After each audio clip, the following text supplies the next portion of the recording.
Joji, Rich Brian, Nicki, Higher Brothers, and Warren Here. What do all of these artists have in common? Well, they were all involved with 88rising at some point. A record label, management company, and media platform all wrapped into one. Founded in 2015 by Shawn Miyashiro and Jason Ma. You may recognize this label from albums and eras like Head in the Clouds. 88rising gained fame as a dedicated music platform and label for Asian and Asian American artists, advocating a new wave of Asian talent. Shawn going as far as stating that 88rising is the Disney of Asian hip-hop. The label had a list of talents who would collaboratively feature in these albums. They were proof that a label built for Asian artists could dominate the global mainstream. But looking at that list now, one by one, the flagship artists like Japanese-Australian singer-songwriter Joji, for example, who defined the label's golden era, have quietly, or in some cases, quickly moved on. Their departures leave behind a single burning question. What caused these artists to leave? Let's take a short dive into the history of the label itself and how a platform built for artistic freedom ultimately became a cage for artists like Joji.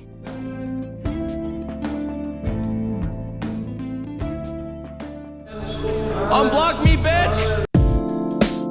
It's 2015. Jason Ma and Shawn Miyashiro start a music collective called Cash Only. Brian Prispos, Josh Pan, and Jonathan Park as their first members. Cash Only later became a management company, establishing connections with emerging overseas artists they discovered online. I'm gonna teach you guys how to microwave this bread. After raising their first round of funding from a group of investors in 2015, Cash Only would rebrand to 88rising and would upload their first video on YouTube and would begin to work with artists such as Rich Brian, Joji, and Higher Brothers in 2016. After this, it was pretty smooth sailing for 88 as they would go on to create one of the best eras of their existence. In the summer of 2018, the compilation album Head in the Clouds was released. With its iconic tracks such as Midsummer Madness, History, Loverboy 88, and too many more to mention. I personally have a huge love for the Head in the Clouds album and that whole era from 2018. It's one of my favorites that I still listen to pretty often. One of the best things to come out of this album had to be the Feast Mansion series from First We Feast, made to promote the launch and the tour that would proceed shortly after. And until we go on tour, we have to stay at this nice place and we have to cook for everyone? Yeah. That makes zero sense. That's not even funny. Like, that's not even a funny concept. Like, that's just horrible. A series where Joji and Rich Brian would basically just cook food for everyone. To feed y'all some real nasty shit. We got some snake, we got some bull testicles. That would suck being a bull, watching over from heaven, just seeing your balls getting eaten, devoured. by three dumbasses.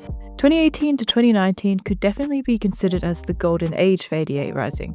Following the success of the album, an annual music festival of the same name would commence, including a virtual festival in 2020 and even an album sequel, Head in the Clouds 2. I remember having a pretty solid experience with this one as well, and it was fairly liked, providing the summer vibes just like the last album, but with a much more relaxed and calming tone. It still features most of the classic lineups and had executive production led by Joji himself.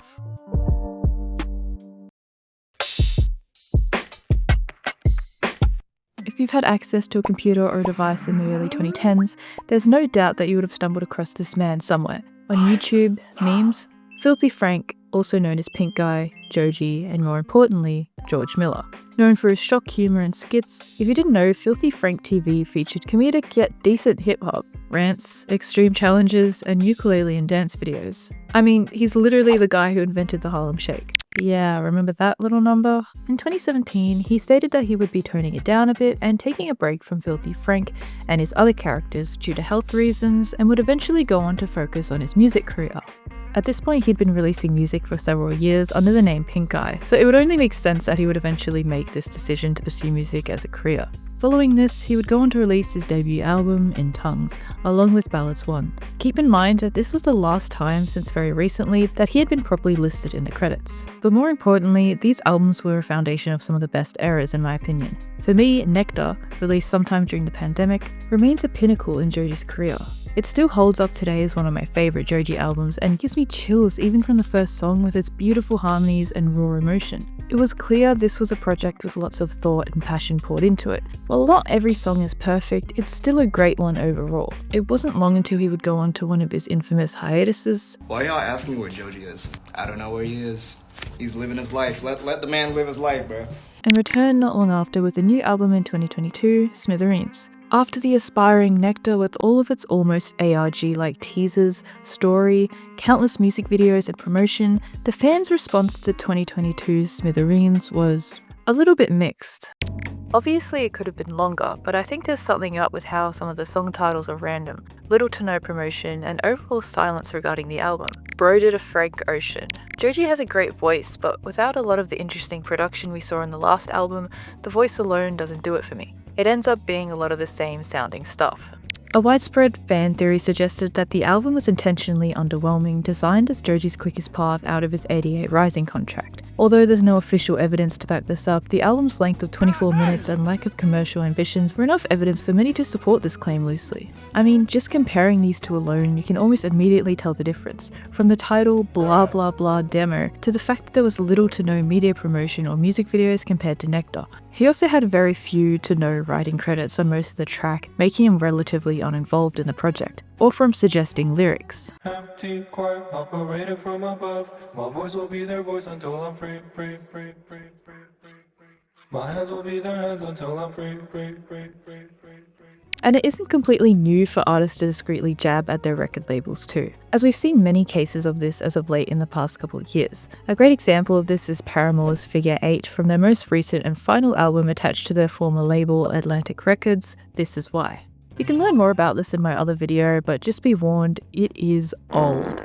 While the album definitely lacked a strong identity and is arguably his least memorable work, I didn't personally think it was bad. However, I did get to see him live upon the album's release in my city, which was pretty cool. Yeah, they want you to freestyle, bro. Let's get it. Let's get it. Hey, yo, I stroke my little dick and I nut in my own face and I rub it all over.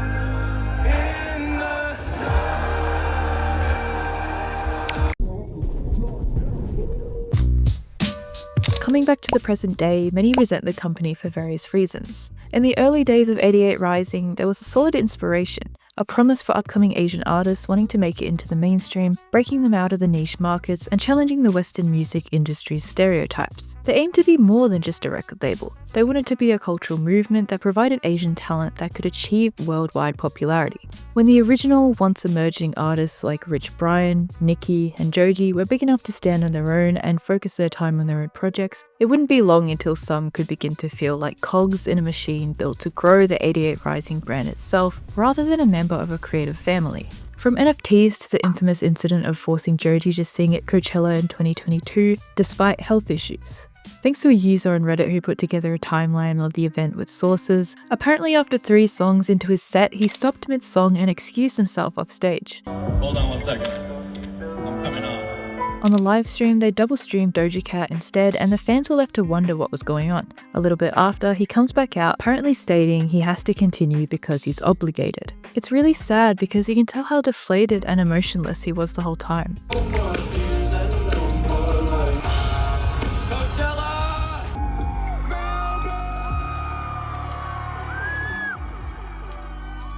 Especially after being forced back out, it's so disappointing to see people comment things like, wow, he's so over music, it's sad. Which is just such a crazy thing to say considering everything that just happened. Before he leaves after finishing his set, he says, quote, "Thank you, I know I f***ed up.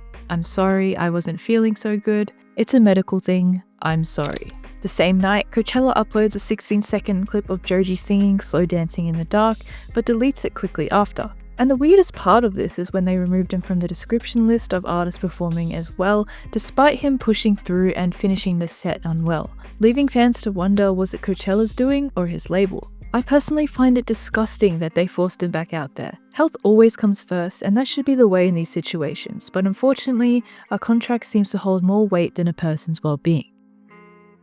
Artists getting burnt out and undercared for is nothing new when it comes to record labels, and I'm not just talking about 88RISING.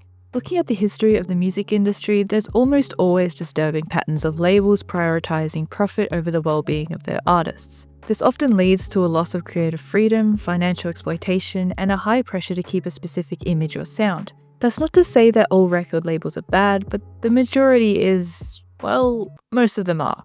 Some artists have made it work without labels and choose to stay independent. They definitely do help get your name out there and help with funding, distribution and such, but it always comes with a toll. That's why so many artists who have been affected by these issues have started to boycott the label that picked them up, or either going independent or creating their own label to put their music under.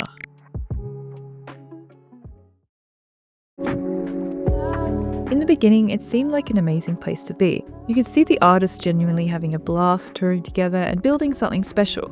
I have a lot of respect for Sean and his original vision with 88, but it's just the unfortunate reality of the music business. That vision is what introduced us to the incredible artists like Joji, Rich Brian and Nicki, but I think that's the double-edged sword of success. 88rising grew so massive that commercialization was inevitable, and the focus naturally started shifting towards profit, and that initial tight-knit feeling was bound to change. As of a couple days ago, in October 2025, almost 3 years after the release of Smithereens, we finally have some new music from Joji with his single Pixelated Kisses. With its industrial and rage elements, the vocals really seem to have that familiar Ballads 1 vibe in my opinion. And the most exciting part of this is that it's one of the fewest songs that Joji solely produced on his own. This also marks the first release under a new music company called Palace Creek.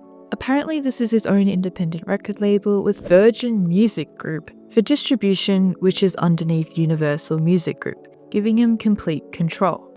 Now that's what I'm talking about. It's always satisfying when these artists can make it out of the hell that is most labels and go on to potentially switch to a better one or even gain full control like this in developing their own. And I'm really excited to hear what comes next. I'm really enjoying the single so far, but let me know what you guys think of it in the comments. If you like this video, it means a lot if you show me by liking the video or even commenting, as it helps get myself out there. Thank you so much for watching, and I'll see you again in the next one.